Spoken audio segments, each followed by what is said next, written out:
Hello, I'm Annie Sloan. Welcome to my studio. So this is laminate. You know it's everywhere. It's basically a plastic finish. So this is a nice one because it's not too shiny. You can get some which are really, really shiny. First thing you need to do is clean it. If it is really shiny, I know I always say don't prime, don't sand, but I would just give this a little bit of a sand. This one is, as I say, it's not too shiny, so we're all right. So, can I paint laminate? Yes, you can. That's the answer. That's it. I've got some paint here. I'm going to do this Florence, which is going to be a really gorgeous punch of colour. It's been opened already, so it's a little on the thick side. So I'm just going to add a little bit of water. So that's a little trick for you. For every time you open your pot of paint, you might find you just need to add a tiny bit of water if it's been opened already. So now good stir, good stir, good stir, so that all the water is mixed in properly with the paint. So that's pretty much done. And now I'm going to start painting.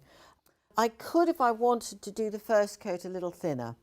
That's up to you. I think because this isn't too shiny, I'm not going to bother. Oh gosh, that goes on beautifully. Look at that. Fabulous. So I'm just going to paint that up and down. Beautiful. I shouldn't say that about my own paint, but it is rather gorgeous. I'm going to do a flat finish on this. I don't want texture at all. I'm going to paint it and then spread it out nicely by feathering it. So I'll get a coat on and then I'll start feathering it. Mixing the water in is incredibly important because if you don't and you start lacquering afterwards, you might find you get it a little bit uneven, and that'll be because you haven't mixed that well.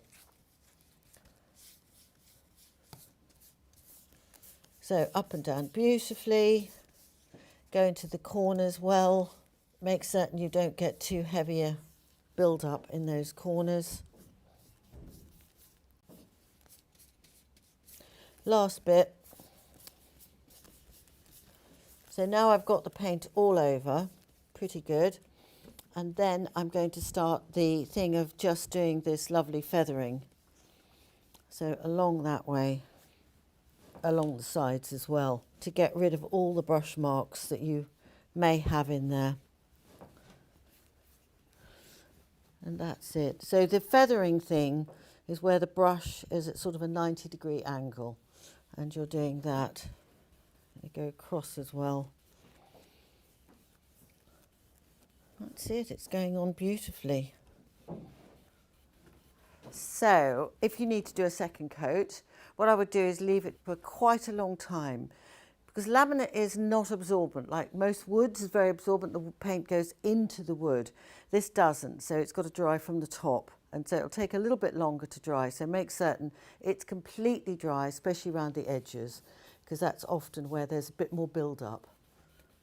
So when it's all finished, either wax or lacquer it by brush or with roller.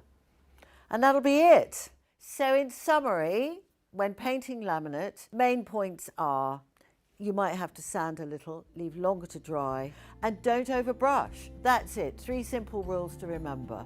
What I love about this is that you've taken something quite banal like laminate and turned it to something which is really, really unique. You know, no one else is going to have this. Gorgeous.